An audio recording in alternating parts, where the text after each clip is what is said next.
تشوفوا معايا هاد الصوره هذه اشرف حكيمي وابراهيم دياز. تصوروا ان 2025 حقوا كاس افريقيا، وبعدها 2026 حقوا كاس العالم في امريكا.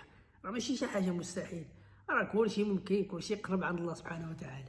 وعندنا كلشي، عندنا جميع المتطلبات اننا نحققوا نفسه على جميع الكؤوس. لدينا افضل اللاعبين في العالم يلعبون ويشوطون في اكبر الانديه العالميه، يعني خصنا نامنوا شويه بالقدرات ديالنا وشويه الحظ.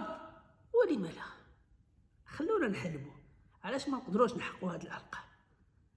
نقدروا، علاش ما نقدروش؟ 2025 يكون في المغرب، 2026 امريكا، كندا، المكسيك، ونحققوا كاس العالم. نعم سيدي، ونختموا كره القدم.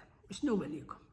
عطونا الراي ديالكم، واش هذا الشيء ممكن ولا طبعا رحنا غير كنحلموا وصافي؟ زعما الصراحه واحد الصوره ما يمكنش، واحد الصوره جميله جدا.